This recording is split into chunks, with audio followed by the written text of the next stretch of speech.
मुझे यह सुनकर बहुत हैरानी हुई थी। मेरे कानों पर यकीन नहीं हो रहा था।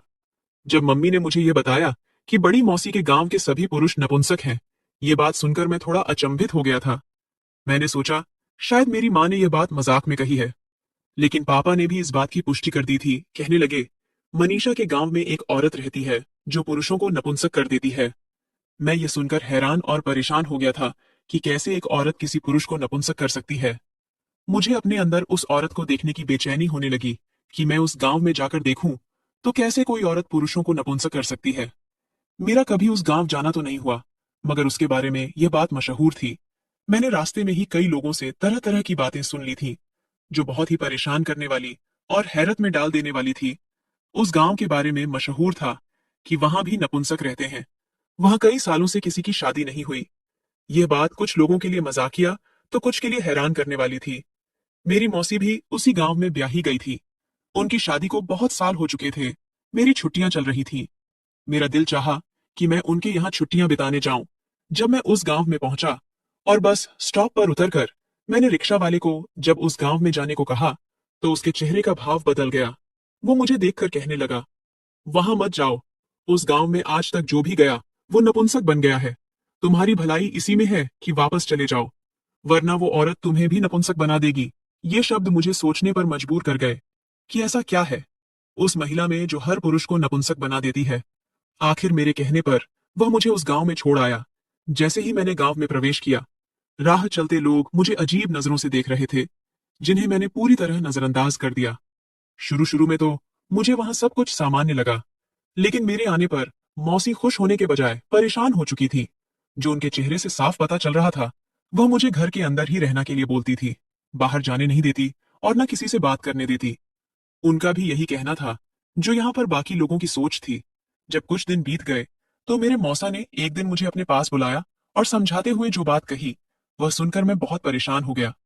उन्होंने मुझे आगाह किया कि उस महिला से दूर रहना, अगर कहीं रास्ते में मिले भी तो उससे बातचीत मत करना, न ही उसकी ओर देखना, क्योंकि उसे ऐसी बीमारी है जिससे गांव के सभी पुरुष नपुंसक हो चुके हैं। उनकी बात सुनकर मेरा दिल जोरों से धड़कने लगा। वह और बोले कि आज इस गांव में अगर सभी नपुंसक हैं, तो वह उसी की वजह से है। उसकी बीमारी ने किसी को कहीं का न छोड़ा। अब बाहर के लोग हमारा मजाक उड़ाते हैं। गांव के कई लोग अपनी जवानी गुजार चुके हैं, मगर आज तक किसी की शादी न हो सकी। सिर्फ उस महिला की बीमारी की वजह से मेरे दिल में कई सवाल आए। क्या गलती सिर्फ उस महिला की थी, या पुरुष भी उसी के साथ बराबर के जिम्मेदार थे? आखिर ऐसा क्या हुआ था जो उसकी बीमारी सभी को नकारा बना गई थी? ऐसे ही कई सवाल मेरे दिमाग पर हावी हो चुके थे। मैं एक बहुत अच्छा और सीधा साधा लड़का था। ऐसी बात मुझे बहुत खराब लगी थी। मेरा हाव भाव देखते हुए मौसा बोले, अगर तुम खुद को उस औरत के चंगुल से बचाना चाहते हो, तो कभी भी उसका सामना मत करना, क्योंकि आज तक जो भी उसे अकेले में मिला, वो नामर्द होकर रह गया। मौसा के ये शब्द मुझे और भी हैरान कर गए। क्या वो कोई जादूगरनी थी, या फिर बेहद खूबसूरत औरत थी जिसके जाल में फंसकर ये सब हो रहा था? जरूर कोई खास राज था जो सिर्फ वही पुरुष जानते थे, जो उसे अकेले में मिले थे। यही सारी बातें मेरे दिमाग में घूम रही थी। इस गांव में आए मुझे काफी दिन हो गए थे। एक दिन मैंने गांव में घूमने का सोचा। मौसी से इजाजत लेकर घर से बाहर चला आया। हरे भरे खेतों में घूमने के बाद बड़े पीपल की छांव में बैठे बुजुर्गों के पास पहुंचा। मुझे देखकर उनका यही सवाल था कि तुम इस गांव के तो नहीं लगते हैं। मैंने उन्हें अपना परिचय दिया, जिसे सुनकर उनके चेहरे पर कई रंग आए, और फिर वो बोले, इस गांव से निकल जाओ, वरना तुम भी हम सबकी तरह नामर्द बन जाओगे। जितनी जल्दी हो सके यहां से निकलो, वरना वो तुम्हें भी नामर्द बना देगा, तुम्हें कहीं मुंह दिखाने के काबिल नहीं छोड़ेगा। उनकी बातें अब मुझे उलझा रही थी।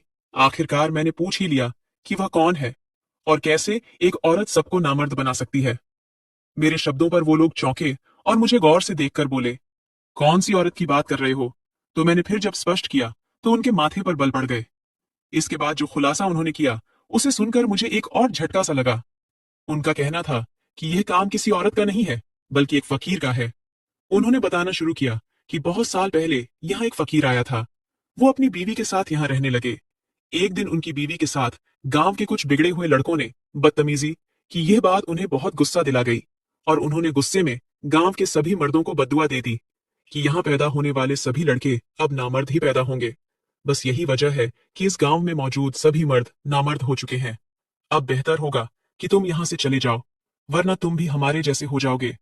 इन बुजुर्ग की बात सुनकर मुझे बहुत हैरानी हुई। सच पूछें तो मुझे डर सा लगने लगा कि कहीं यह सब सच ना हो।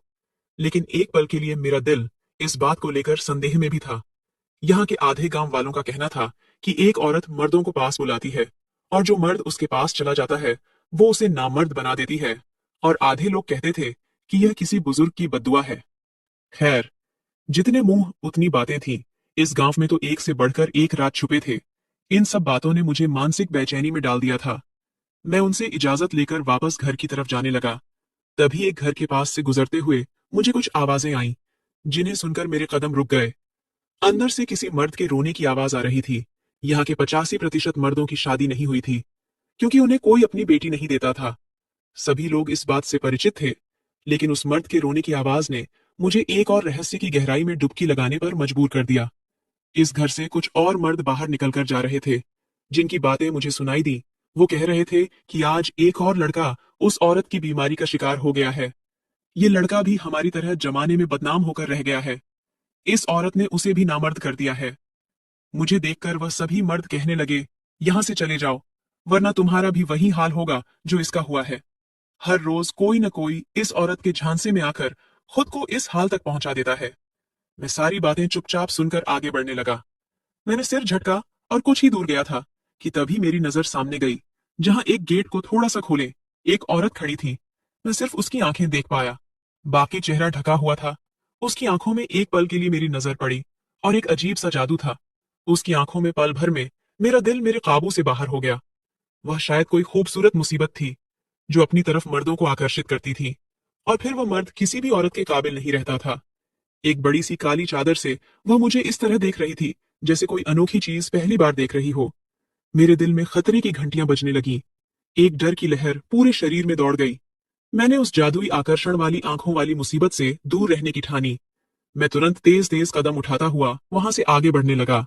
कुछ लोगों का कहना था कि यह एक फकीर की बद्दुआ है, जिसके कारण गांव में हर मर्द नामर्द हो चुका है। यह बात आसपास के गांवों में भी मशहूर थी। इसीलिए कोई भी अपनी बेटी की इस गांव में शादी के लिए रिश्ता ने नहीं भेजता था। कुछ लड़कियां जो इस गांव में थीं, उनके बालों में सफेदी आने लगी थी। न तो उनकी शादियां गांव में किसी से होती और न ही दूसरे गांव से कोई लड़की इस गांव में ब्याह कराती। मेरी मौसी मेरे नाना के करीबी दोस्त के बेटे से ब्याह कर यहाँ आई थी, लेकिन काफी साल गुजरने के बाद भी उनके बच्चे नहीं हुए। शायद मेरे मौसा भी नामर्द थे। यह गांव इसी वजह से मशहूर था। कुछ लोगों का कहना था कि यहाँ एक औरत रहती है जिसने गांव के सारे मर्दों को नामर्द बनाकर रख दिया है। गांव में कोई ऐसा मर्द नहीं था जो उसके झांसे में नहीं आया हो। उस औरत को एक ऐसी बीमारी थी जिससे वह हर मर्द को ऐसा बना चुकी थी। मुझे लगा शायद यह वही औरत है, क्योंकि उसका देखने का तरीका काफी अजीब था। उसकी नजरों में मुझे देखकर एक अजीब सी चमक आई थी जो मुझे बिल्कुल भी सही नहीं लगी है। घर पहुंचकर मैंने काफी सोच विचार किया और फिर मौसा से कहा, अगर वह औरत इतनी ही बद किरदार है तो उसे कोई गांव से बाहर क्यों नहीं निकालता? आखिर क्यों वह यहाँ के लोगों की जिंदगी को नर्क बना रही है? मेरी बात पर मौसा ने सिर हिलाया और कहने लगे, उसकी बीमारी ने सब कुछ तबाह कर दिया है। हम तो उसके पास जाने से भी डरते हैं। अब अगर वह चली भी जाए तो इस समस्या का हल नहीं निकलेगा। उसने कई जवानों की जिंदगी तबाह की है। सच बताओ तो लोग उस औरत के साय से भी डरते हैं। उस बदकिस्मत की उम्र भी नहीं बढ़ती। हमारे सिर के बाल और दाढ़ी सफेद हो चुके हैं, लेकिन उस औरत की खूबसूरती आज भी चमक रही है, जो मर्दों के दिलों को बेकाबू कर देती है। बहुत से लोगों का कहना है कि यह कोई इंसान नहीं है बल्कि एक परी है। कुछ लोग ये भी कहते हैं कि इस जिन्न जाति की औरत के साथ शायद इंसानी मर्दों ने ज्यादती की थी, इसलिए वह बदला लेने के लिए इंसानी रूप में आ गई है। मेरे मौसा की बातें सुनकर मैं सोचने लगा कि लोगों ने न जाने क्या क्या बातें इस औरत और उसके घर के बारे में बना दिए हैं, जो सुनने में तो कानों को अच्छे लगते थे, लेकिन सच्चाई और हकीकत से कोसों दूर लगते थे। अक्ल तर्क मांगती है, जो यहाँ के लोगों के पास नहीं थी, लेकिन वो सब गांव वालों के लिए अजीब सी हो गई थी। लोग उसके घर से कोसों दूर भागते थे। जब वह घर से बाहर सामान लेने के लिए निकलती तो लोग बाजार को खाली कर देते। जिस चीज को वह छू लेती लोग उसे दे देते या फिर आग में जला देते। जैसे जैसे मैं इस औरत के बारे में किस्से सुन रहा था, मेरे अंदर उसे देखने का एक उत्साह बढ़ता जा रहा था, और साथ ही साथ उन गांव के मर्दों से गुस्सा भी, जो इस औरत का सच जानते हुए भी खुद को उस दलदल में धकेल चुके थे। कैसा अजीब गांव था, और उससे भी अजीब यहाँ के लोग हैं। कुछ दिन बाद में मौसा के साथ किसी काम से बाहर आया। वह अपने काम में व्यस्त हो गए तो मैं चहलकदमी करता हुआ एक पेड़ के नीचे खड़ा हो गया। वह गांव बहुत ही शांत था। वहां हरी भरी घास, पक्षियों की चहचहाहट आदि सब था। लेकिन फिर भी किसी चीज की कमी थी, और वह थी बच्चों की। क्योंकि न तो यहाँ किसी की शादी होती थी, न ही बच्चे होते थे। मैं अब यहाँ से जल्द घर जाना चाहता था, क्योंकि कहीं न कहीं मुझे भी डर था कि कहीं वह सचमुच मुझे भी बाकी सबकी तरह न बना दे। लेकिन शायद कुदरत को कुछ और ही मंजूर था। शहर जाने वाली बस अब 1 हफ्ते बाद ही इस रास्ते से आने वाली थी। जैसे तैसे में दिन बिताने लगा। एक दिन सुबह सुबह जब मैं घर से निकला, तो मुझसे कुछ कदम दूर एक औरत भी चलती हुई आ रही थी। मैंने इसे एक संयोग समझा, क्योंकि मैं जहां जहां जा रहा था वह मेरे पीछे ही आ रही थी। यह संयोग नहीं हो सकता था। वह मेरा ही पीछा कर रही थी। ये मैंने जान लिया था, क्योंकि मैंने जानबूझकर अपने रास्ता बदल लिया था। इसके बावजूद जहां मैं जाता वह मेरे पीछे ही आ रही थी। गांव के सभी मर्द तो नामर्द बन ही चुके थे। अब शायद मैं ही उन सब में बचा था। इसलिए शायद आज मेरी बारी थी। मेरे कदम मुश्किल से तेजी से बढ़ रहे थे। उसका मेरे पीछे इस तरह तेजी से आना मुझे बहुत उलझा रहा था। मैं थोड़ा परेशान हुआ और एक जगह पर रुक गया, क्योंकि मैं और नहीं चल सकता था। मुझे उससे साफ साफ बात करनी थी। आखिर क्यों वह मेरा पीछा कर रही थी? उसे मुझसे क्या चाहिए था? हैरानी तब हुई जब मुझे रुकते हुए देखकर वह औरत भी रुक गई और कुछ कदम दूर खड़ी होकर मुझे गौर से देखने लगी। आज भी वह एक बड़े से घूंघट में खुद को छिपाए हुए थी। फिर वह चलते हुए जल्दी से मेरे सामने आकर खड़ी हो गई। जैसे ही वह मेरे पास आकर खड़ी हुई, मैंने बिना वक्त गवाए उससे सख्ती से पूछा कि वह क्यों मेरे पीछे आ रही है। आखिर क्या बात है? मेरी बात पर उसने मुझे अर्थपूर्ण नजरों से देखा, और फिर जो बोली उसे सुनकर मेरे कानों से धुआं निकल गया। मैंने झट से उसकी ओर देखा। उसने कहा था, क्या तुम मुझसे शादी करोगे? उसकी खनकती आवाज ने कुछ पल के लिए मेरे दिल के तार छेड़े थे। लेकिन होश आते ही, उसके यह शब्द सुनते ही मैं झटके से 2 कदम दूर हटा। वह आज अचानक मेरे पास आकर अपनी शादी की बात कर रही थी। उसके अस्तित्व, यानी माथे पर पड़ी झुर्रियां और चादर से नजर आते सफेद मोम के हाथ उसे युवा लड़की जैसा प्रतीत कर रहे थे। लेकिन मैंने सुना था कि वह 45-50 साल से ऐसी ही है। वह औरत मुझे शादी का कह रही थी। मुझे चुप देखकर वह फिर से मेरे और करीब आने लगी। उसका चेहरा पूरी तरह से चादर से ढका था। उसकी आंखों में उस पल कुछ आंसू थे। वह फिर से बोली, जबकि मैं बिना जवाब दिए वहां से जाने लगा। तभी मुझे जाते हुए देख उसने मेरा बाजू पकड़ लिया। मुझे बेहद गुस्सा आया। शायद यही उसका तरीका था, हर मर्द को फंसाने का। मैंने तुरंत उसे अपना बाजू छुड़वाया। उसने उसके बाद जो कहा, उसे सुनकर मेरा शरीर कांप कर रह गया। उसने मेरा हाथ पकड़ते हुए कहा, अगर तुमने भी शादी से इनकार कर दिया, तो तुम्हारे साथ भी वही होगा जो यहां मौजूद बाकी मर्दों के साथ हुआ। उसके शब्दों को सुनकर मैंने हाथ झटकते हुए गुस्से में जो मुंह में आया उसे सुनाने लगा। मेरी ऊंची आवाज सुनकर आसपास के लोग वहां इकट्ठे होने लगे, और वो लोग अजीब नजरों से कभी मुझे तो कभी उस औरत को देखने लगे। वह चुपचाप मेरी सारी बातें सुनकर आखिरकार वो एक अजीब सी हंसी हंसते हुए वहां से चली गई। हैरानी की बात यह थी कि उसने मुझसे एक शब्द भी नहीं कहा, बल्कि मुस्कुराते हुए मुझे देखते हुए चली गई। खैर, मैंने इसे भी अच्छा माना कि उसके झांसे में आने से बच गया। मैंने राहत की सांस ली, लेकिन तभी मेरे दिमाग में खतरे की घंटियां बजने लगीं। उस औरत को ऐसी कौन सी बीमारी थी जिससे वह मर्दों को नामर्द बना देती थी? इतना सोचने के बाद मैं परेशान हो गया और घर की ओर दौड़ पड़ा, और घर पहुंचकर तुरंत नहाकर अपने हाथ को अच्छे से धो लिया। शायद यह रहस्यमय औरत ऐसी हरकतें करके ही सब मर्दों को ऐसा बना चुकी थी। मन में शंका और डर के साथ घर पहुंचा। जो कुछ भी मेरे साथ हुआ, मैंने वह सब मौसी को बताया, जिसे सुनकर वहां भी परेशान हो गए और मुझे जल्द से जल्द वापस भेजने का फैसला करने लगी। अगले दिन एक और खबर भी गांव में फैलने लगी कि शहर से आया लड़का, यानी कि मैं भी इस औरत की बीमारी का शिकार हो चुका हूं, और अब मुझ में और इस गांव के मर्दों में कोई फर्क नहीं रहा। मुझे कई हैरान करने वाले झटके लगे। आखिर यह मामला क्या था, और कौन था जिसने यह खबर फैलाई थी? मैं पता करना चाहता था, लेकिन मौसा और मौसी ने मुझे वापस शहर भेज देना ही जरूरी समझा। मैंने वहां मौजूद सभी लोगों को यह यकीन दिलाने की कोशिश की कि ऐसा कुछ भी नहीं हुआ। वह औरत सिर्फ झूठ बोल रही है। लेकिन वे सब कहने लगे, हम कैसे यकीन कर लें? खैर, मैं मौसा और मौसी से मिलकर शहर के लिए निकल पड़ा। अभी मैं बस स्टैंड से दूर गांव की कच्ची सड़क पर खड़ा रिक्शे का इंतजार कर ही रहा था कि देखते ही देखते एक बड़ा हादसा हो गया।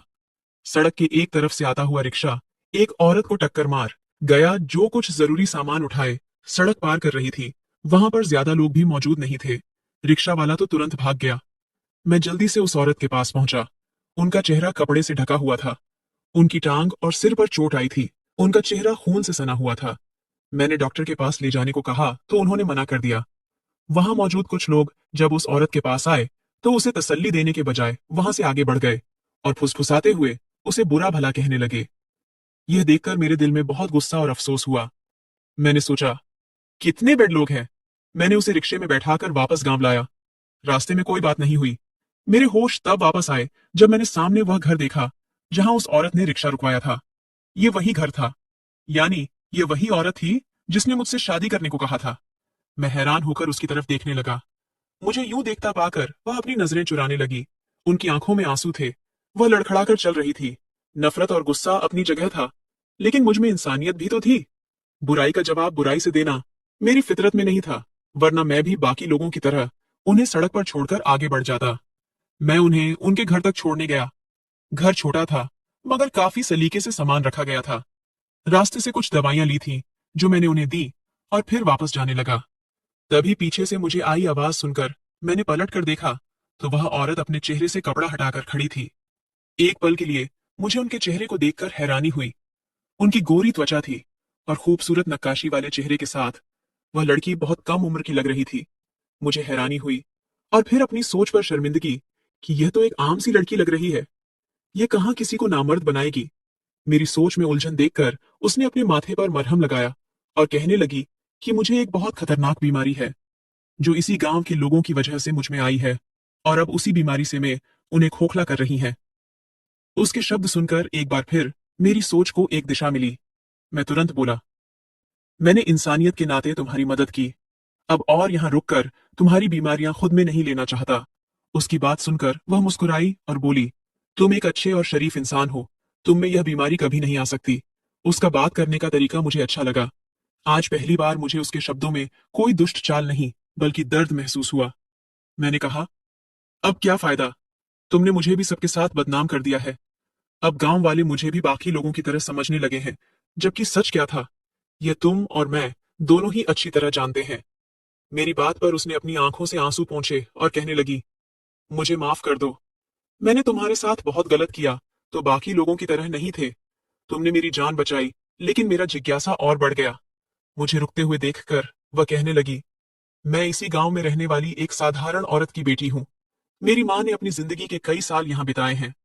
मेरी बहन भाई में एक मेरी माँ ही बदसूरत पैदा हुई थी। फिर उसे एक ऐसी बीमारी हो गई जिससे उसके शरीर और हाथों पर दाने निकल आए। कुछ समय बाद वो दाने तो ठीक हो गए, लेकिन उसके चेहरे और हाथों पर गहरे काले धब्बे रह गए। वह और भी बदसूरत हो गई। मेरी माँ को न तो माँ बाप से प्यार मिला न बहन भाइयों से। उसने हमेशा ही हीन भावना की जिंदगी जी। बचपन से लेकर जवानी की दहलीज पर कदम रखते हुए कई रिश्ते हमारे घर आए। उनके माँ बाप मेरी माँ का बोझ उतारना चाहते थे, लेकिन हर बार रिश्तेदार मेरी छोटी मौसी को पसंद कर लेते। इसी तरह करते करते मेरी माँ के सभी भाई बहन की शादी हो गई और सबने मेरी माँ से किनारा कर लिया। वह यहाँ अकेली रह गई। जब भी वह घर से बाहर निकलती, गांव वाले उसका मजाक उड़ाते, कई नामों से उसे पुकारते। समय के साथ मेरी माँ के माता पिता भी गुजर गए। मेरी माँ ने अकेलेपन से तंग आकर गांव के कई मर्दों से खुद शादी की पेशकश की, लेकिन हर बार उन्होंने मेरी माँ की बदसूरती का मजाक उड़ाया, उसे बदचलन और आवारा कहकर चले गए। एक बार माँ के अकेलेपन का फायदा उठाकर एक व्यक्ति ने मेरी माँ की इज्जत पर हाथ डाला, लेकिन मेरी माँ की सच्चाई पर किसी ने यकीन नहीं किया। सब कहने लगे, इस बदसूरत के चेहरे को कोई थूकना भी पसंद नहीं करेगा। ऐसा कौन कर सकता है। हीन भावना और दूसरी औरतों से जलन की आग दिन ब दिन बढ़ती चली गई। इसी जलन की आग ने मेरी माँ के अंदर एक बीमारी को जन्म दिया। वह बदला लेना चाहती थी अपनी बेइज्जती का, अपनी हर बेइज्जती का। इसलिए उसने पास के गांव में यह अफवाह फैला दी कि इस गांव के सारे मर्द नपुंसक हैं। और देखो, लोगों ने भी यकीन कर लिया। मेरी माँ की बीमारी का नाम था झूठ, और इसी झूठ को फैलाकर उसने हर मर्द को नपुंसक बना दिया। हर वह मर्द जिसने मेरी माँ से शादी करने से मना किया था, आज वह खुद बिना शादी के ही जी रहा है। इन्हीं दिनों मेरी माँ गर्भवती हो गई और उसने मुझे जन्म दिया, लेकिन किसी को भी कानो कान खबर नहीं हुई। मेरी परवरिश और अपनी इज्जत को बचाने के लिए मेरी माँ के पास बस यही एक तरीका था कि वह कहे कि उसे एक बीमारी है, और जो भी मेरी माँ के पास आएगा वह नपुंसक हो जाएगा। जब मैं बड़ी हुई तो मेरी माँ ने मुझे भी यही कहा कि मुझे खुद को ऐसी ही और बनाए रखना चाहिए, जिसकी यह बीमारी होता कि जो भी मर्द उसके पास आए वह नपुंसक हो जाए, ताकि मेरी माँ की मौत के बाद भी मेरी इज्जत की सुरक्षा रहे। उसकी माँ खत्म हो चुकी थी, जिसे इस लड़की ने उसी घर के कोने में दफन कर दिया और इस राज को राज ही रहने दिया था, और अपनी माँ की चादर को उसने खुद पर लपेट लिया। लेकिन वह अपनी माँ की तरह बदसूरत नहीं थी। यह एक राज था जो आज इस लड़की ने मुझे बताया। वह कहने लगी, तुम एक अच्छे इंसान हो, मेरी मुश्किल वक्त में मदद की, इसलिए मेरा दिल पिघल गया और मैं सच बोल बैठी। इस लड़की के यह शब्द सुनकर मेरा दिमाग चकरा गया था। इस औरत ने बदला लेने के लिए कितनी बड़ी चाल चली थी। पूरा गांव सिर्फ उनकी वजह से नपुंसकों का गांव कहलाता था। सबसे ज्यादा हैरानी तो उन लोगों पर थी जिन्होंने बिना पुष्टि किए इस बात को फैलाया था। किसी की कही हुई किसी एक बात ने झूठ के जाल में खुद को लपेटकर कई जिंदगियों को बर्बाद कर दिया था। इस औरत के साथ जो हुआ वह बहुत बुरा था, मगर उसने बदला लेने के लिए जो रास्ता चुना, उससे कई लड़के और लड़कियां बिना शादी के आधी से ज्यादा जिंदगी गुजार चुके थे। मुझे सच बताते बताते वह लड़की रो पड़ी थी। मैं और कुछ नहीं कह पाया। उन्हें दिलासा दिया और इस बीमारी को बढ़ावा देने से मना कर दिया। मेरी बात पर वह शर्मिंदा हो गई और सभी गांव वालों से माफी मांगने के लिए तैयार हो गई। हमारे आसपास कई ऐसे लोग होते हैं जिन्हें खुद को बदलने के लिए सिर्फ सच्चाई और अपनापन के दो बोल की जरूरत होती है। बदसूरती और खूबसूरती को खत्म करना या हमेशा कायम रखना इंसान के बस की बात नहीं है। लेकिन हाँ, अच्छे विचार और प्यार भरे शब्द जरूर एक इंसान के बस में होते हैं, जिनसे कभी कभी दूसरों की जिंदगियों को प्रभावित कर अच्छे की ज्योति जला सकता है। अगर उसकी माँ के साथ गांव वाले नरमी से पेश आते तो उसकी माँ यह नहीं करती। मैंने उस लड़की से शादी का फैसला कर लिया, क्योंकि उसे एक सुरक्षा की जरूरत थी। इसके बाद मैं वहां से शहर के लिए रवाना हो गया। हालांकि आज भी अफवाहें फैलाने वालों की कमी नहीं है। आज भी वह गांव नपुंसकों का गांव कहलाता है। इस घटना के बाद मैंने यह बात भी गांव वालों को बताई। वहां मौजूद सभी जानते थे कि वह पूरी तरह से मर्द है, लेकिन मन घड़त कहानियों ने उन्हें बिना शादी के जीने पर मजबूर कर दिया था। लोग उन्हें गलत समझते थे, जिसके कारण इस गांव में कुछ को छोड़कर बाकी सभी कुंवारी जीवन जी रहे थे। लेकिन अब सब कुछ सच सामने आ चुका था। मैं अपने माता पिता को लेकर आया तो सभी गांव वालों ने उस लड़की की शादी मुझसे कर दी, और कई सालों बाद इस गांव में किसी की शादी हुई थी, और एक घटिया मनगढ़ंत कही हुई बात का अंत। दोस्तों, आपको यह कहानी कैसी लगी कमेंट करके जरूर बताएं, और कहानी पसंद आई हो तो इसे लाइक करें और अपने दोस्तों के साथ शेयर भी करें। ऐसी ही नई दिलचस्प कहानियों के लिए हमारे चैनल को सब्सक्राइब करें, और हाँ, बेल आइकन दबाना ना भूलें, ताकि आप हमारी कोई भी कहानी मिस ना करें। हम फिर मिलेंगे एक नई कहानी के साथ। धन्यवाद।